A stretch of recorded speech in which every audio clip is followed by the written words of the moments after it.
Boh nám podáva svoje ruky. Ruky.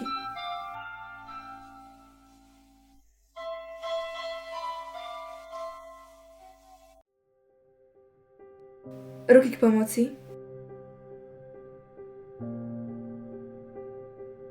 Ruky k ochrane.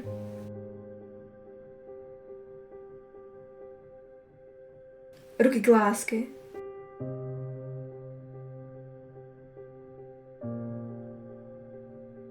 Ruky k tvoreniu.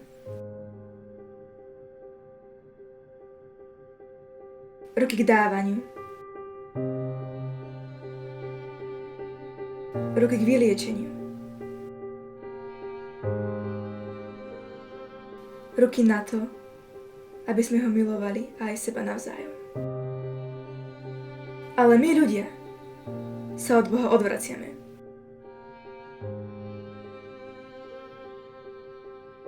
Ruky podané k pomoci sú nám ľahostajné. Ruky, ktoré nás chránia, dávame preč. Ruky, ktoré dávajú lásku, zraňujeme. Ruky, ktoré tvoria, ničíme. Ruky, ktoré dávajú, okrádame. Ruky, ktoré liečia, zabíjame.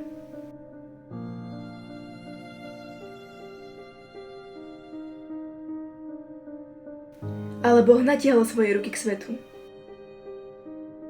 Poslal svojho jediného syna, Ježíša Krista.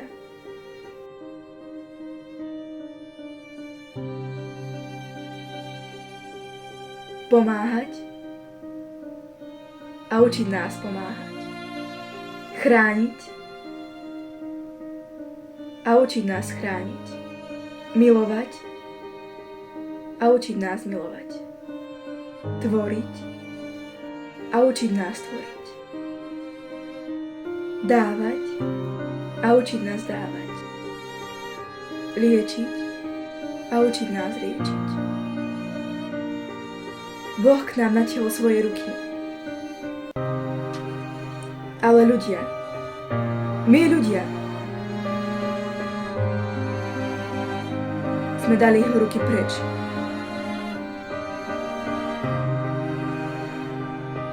A pribili ho na kríž.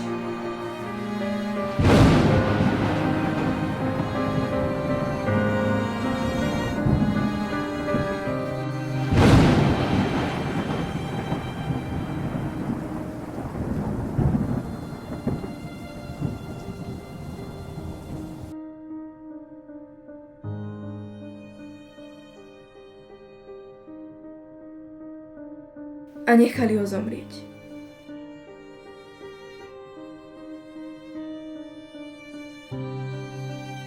Tretieho dňa ale Ježiš povstal. Ježišove ruky nezostali na kríži. Nezostal mŕtvý.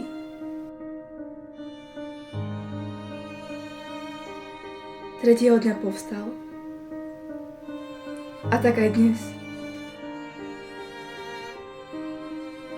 Jeho ruky pomáhajú,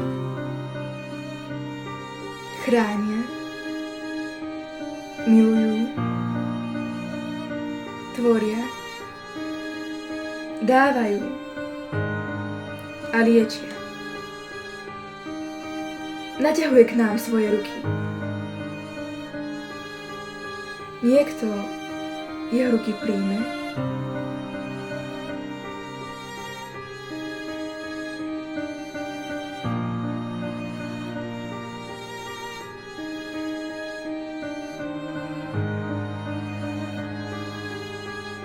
niekto nie.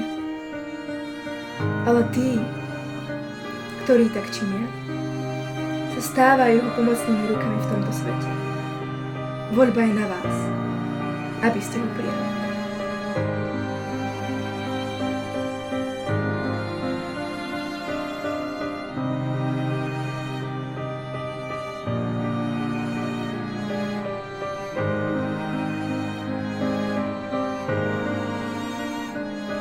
A tak tieto ruky poslal Ježiš na svet,